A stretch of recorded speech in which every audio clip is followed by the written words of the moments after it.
All right, welcome back to the Green Fix. And now let's get right into that interview where I engaged a youth advocate as well as a research associate with regards to climate change when it comes to the findings that she had, some of which were very interesting, by the way. You'll get to listen to her yourself. She is very passionate about the environment. She's also written an open letter in the past when it comes to how to care for the environment and how to be able to be a part of this ongoing fight against climate change. So let's get right into it so you can watch this very interactive and interesting interview by yourself.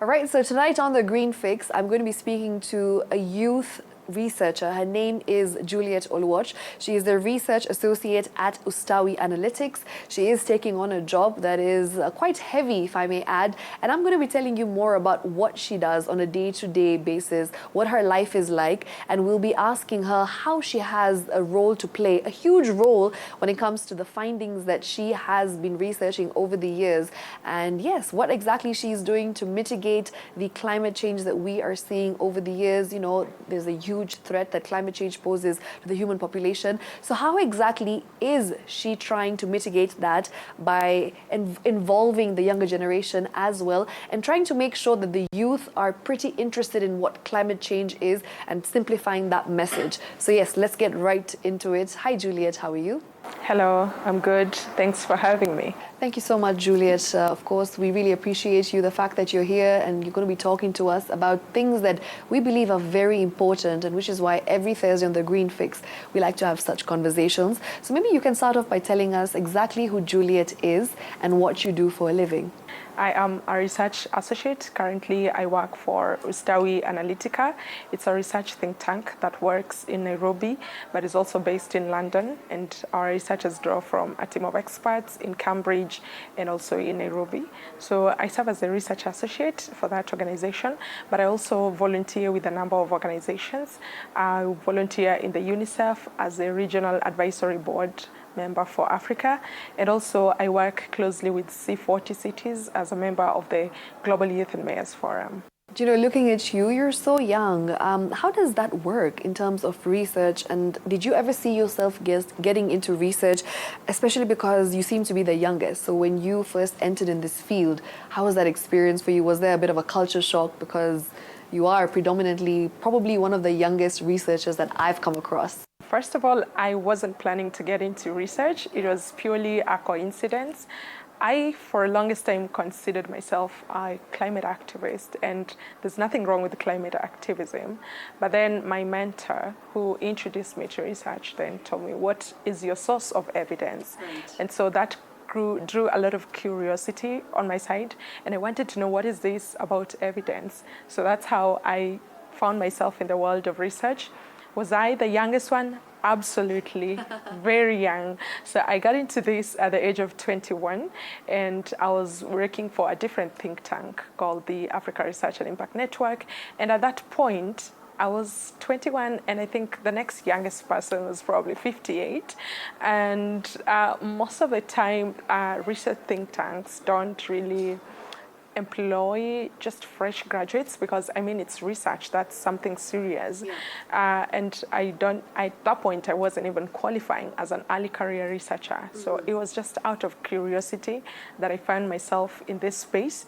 And thanks to my presence in that space, at least now we have many think tanks absorbing young people, not maybe as young as I am, yes, but at least it's a step in the right direction. So when it comes to climate change, how exactly do you get young people to actually take action, to be able to be involved in this climate change initiatives, especially in marginalized communities? And we do know that the youth is predominantly the largest population in marginalized communities. What exactly were you doing for them to be able to take action and to be able to adapt to climate change, as well as just to be sustainable in their means and the way they live? I have been working on research in urban sustainability, but also focusing a lot on children and climate change. So one of the most recent research that I did with UNICEF Kenya was when we were formulating the children climate disaster risk model, and we were looking at the vulnerabilities and exposure indexes of children to different climate hazards. Yes. And one of the things that I took away from that is we lack awareness when it comes to climate change information and communication. Not many people know about exposures and vulnerabilities. Not many people are able to kind of differentiate what is an exposure, what is a vulnerability, and how then are they supposed to respond in both scenarios. So that's the one thing that I think we need to work on. And because of that, I founded URN, which is Ufanisi Research Network. And we work to decolonize research in the sense that we want to break down these exposures and vulnerabilities without losing the science part of it, to enable people to be able to absorb that information and apply it in their various contexts. Number two, I think, is the question of South-South research connections has been missing. In my former organization, I pioneered a fellowship program with over 200 researchers across Africa, and we're bringing together these people to have a peer exchange platform where they can talk about science, where they can research and exchange ideas. That is largely missing in the continent, especially, and it is also something that I feel we need to really advocate for. We need to talk about more South-South research connections. And lastly is multi-sectoral collaboration. Climate change cannot be solved in isolation. Yes. Coming from a research space, I need to work with policymakers.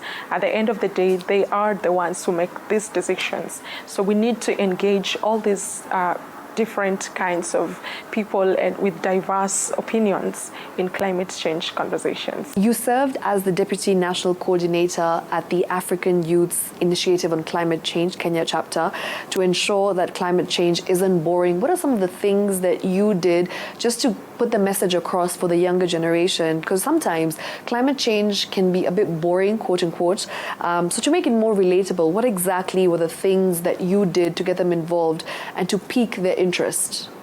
Thank you so much. So in my tenure, which has apparently ended as a Deputy National Coordinator, I found very innovative ways to communicate climate change information as opposed to the traditional, panels and all of that. So we did that through music. Number one, we did a lot of events with Alliance Francaise, and we were inviting artists to compose poems about climate change, to compose music about climate change. And this is different to different locations. In Nairobi, we do Sheng, and when we go to the northern counties, we also use a method that works for them. So number one, the one thing that I did, first of all, was to ensure that we are communicating climate change information in a way that is attractive to a younger generation, in a way that, makes them feel it is actually relatable.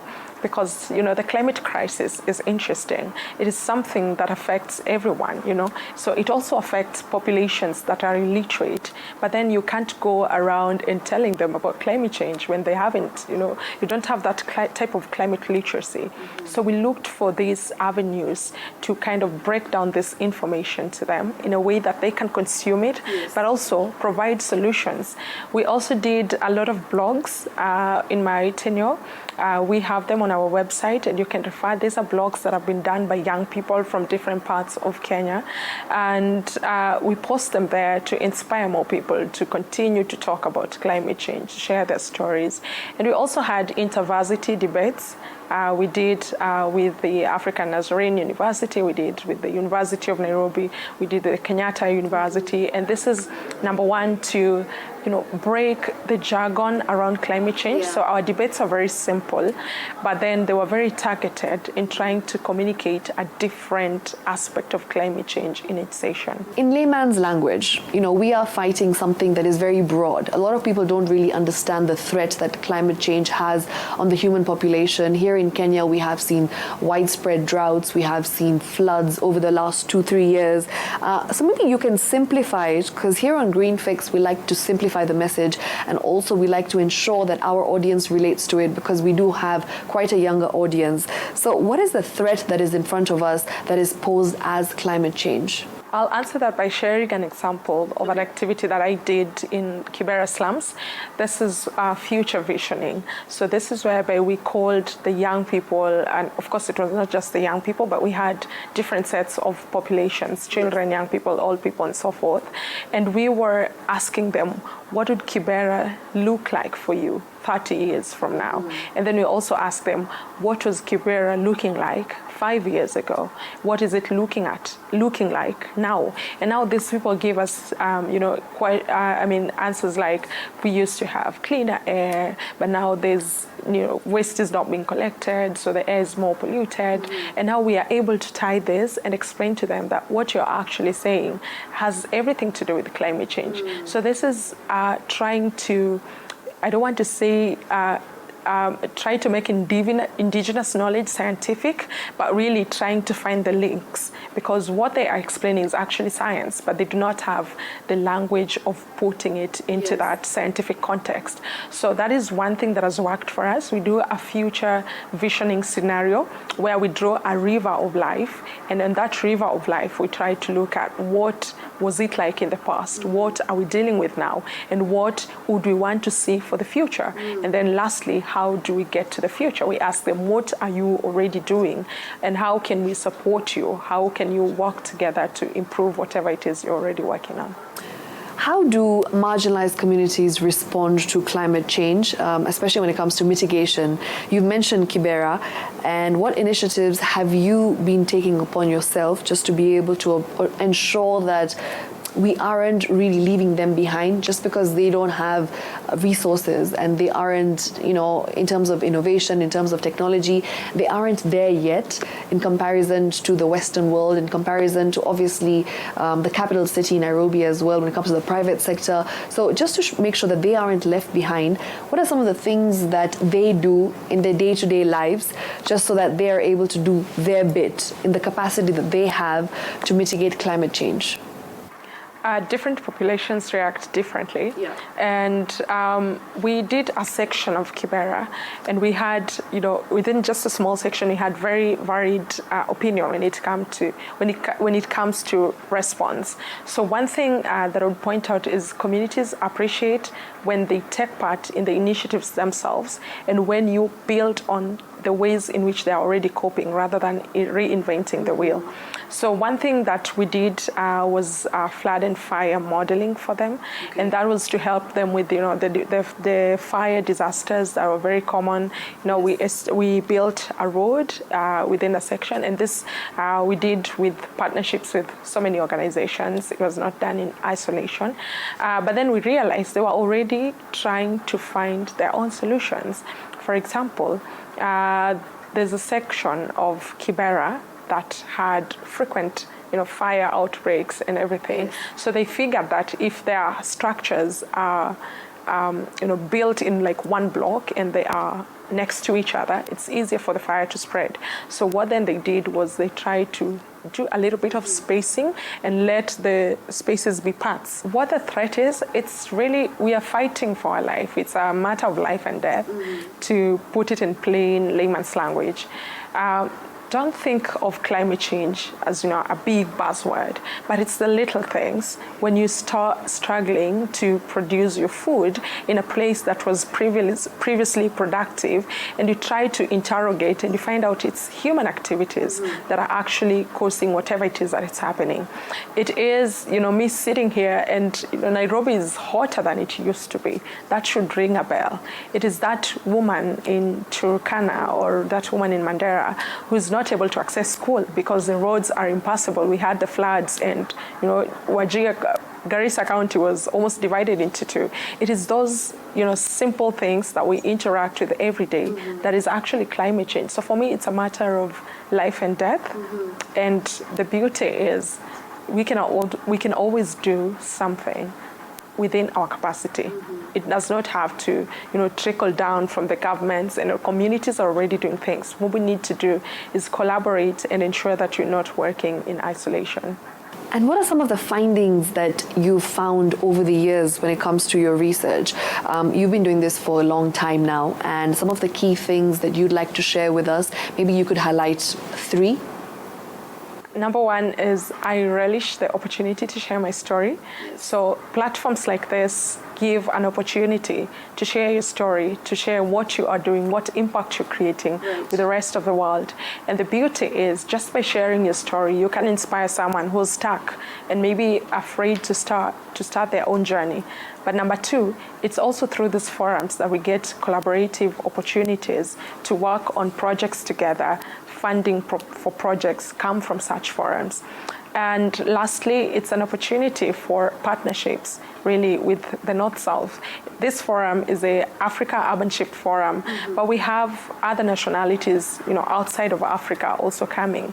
These people can support us. We can work together when it comes to partnerships in research, partnerships in financing. So it is just a wealth of opportunities that is presented from this forum. And lastly, as we wrap up, Juliet, there is a letter that I've seen all over the internet that you had put out. It's the open letter with a statement that you had about green jobs. That for me was very interesting. So I just want you to tell us more about it. What exactly is a green job, and how can we empower the youth to be able to make money through preserving and caring for the environment and taking action when it comes to climate change? So yeah, maybe you can highlight that for us. Thank you for bringing that up, and I would highly encourage people to read that open letter as well, and to refer to C40 Cities for more information. But these are jobs that are resulting from implementing the green initiatives. C40 had the Green New Deal agenda that we have been pushing for quite a while now. And to give a practical example, we have Nairobi, Cities, and Freetown in Sierra Leone. So I'll start with Sierra Leone. In Freetown, they have an initiative by their mayor of planting trees and cleaning the city, and they are employing young people to do this. It is a long partnership for, I think it's 3 years or so. Please refer to that also. It's about 3 years, but they are employing young people to actually take the initiatives in the planting of trees and also the cleaning of cities. But also, good green jobs are not just the manual jobs. Yeah. We also have opportunities for good green jobs that are actually white collar. I know that will come at a lot. But also in Nairobi, we have seen that with our governor. He has been, championing for that. Not going to go into detail, but yeah, the green jobs are also available in Nairobi. It's simple to put in layman's language. When we are trying to conserve environment, but also creating opportunities while at it, then we are creating a good green job. Thank you so much, Juliet. We appreciate your time. This has been such an important conversation. We do hope to see more people like you taking up this initiative to be able to fight for the climate, even in the sense research is just as important as it is as being on ground. So we really appreciate you and your time, and yeah, keep up the good efforts, and we really hope to see more people like you.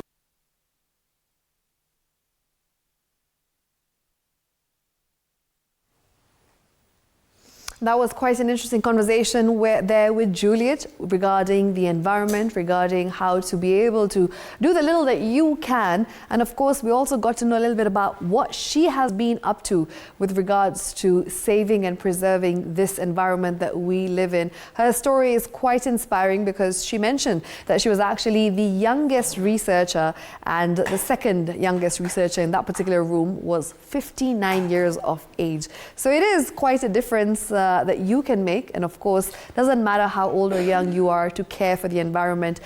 As long as you have that passion, we can all be the late Wangari Maathai. Right, with that, it's time for us to sign out. Remember, we had asked you the question that is on the big why. The question is, what changes have you made in your daily life to be able to protect the environment? So I've got a couple of feedback that's come in, and this is actually from VMAC. Now VMAC amesema, wait, I'm just loading it on my phone. This is what he says. He has said, find alternative uses for your daily waste. For example, plastic bottle boxes, plastic packaging, etc. Do not use plastic, use other alternative methods to be able to package your daily waste. That is quite interesting.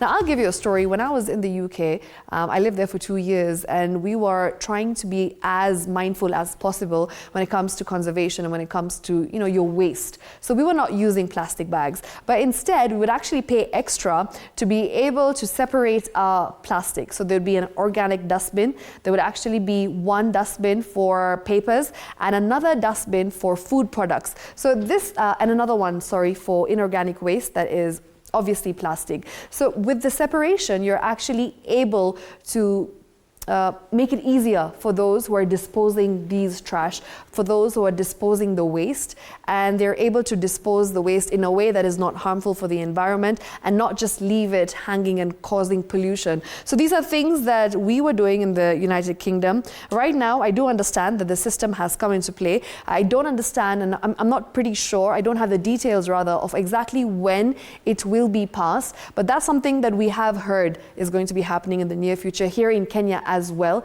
There's a model that has been introduced into the market when it comes to waste disposal. We'll be finding out if it actually is implemented in the near future or how long it will actually take to be fully implemented. Apart from that, I've got another one that says water conversation. That's from Stuart, and this is something that is also very interesting. So try and save as much water as possible, because this is something that we don't really know if we'll be having access to. The future generations don't know if they will be having access to clean water in the coming years. Apart from that, I've got Ben, and Ben has said that making sure I always pick up the waste. If I'm on the street, I will pick up the waste and put it in a dustbin. So kudos to you, Ben. Keep that going. And lastly, I've got a message here from Peter. Now, Peter, who's tuned in from Muranga, has said that, hi, I try my level best to plant 5 trees in a month. And that is absolutely incredible, because reforestation is the solution for deforestation. So please do make sure that you have an active involvement in planting as many trees as possible, because it doesn't have to be hundreds of trees. Even 1 tree a month can go a long way in preserving the environment. And that's it from us right here on The Green Fix on the Daily Report. I am Shiksha Arora. You're watching TV47. Our sign language interpreter has been Catherine Malloy. I'll be doing this next week on Thursday, same time, same place. Make sure you tune in and keep caring for the environment the way you care for your children, because at the end of the day, we are preparing and we are trying to create a more conservative, a more beautiful, a greener environment for the future generations to come. I'm Shiksha Arora. Good night.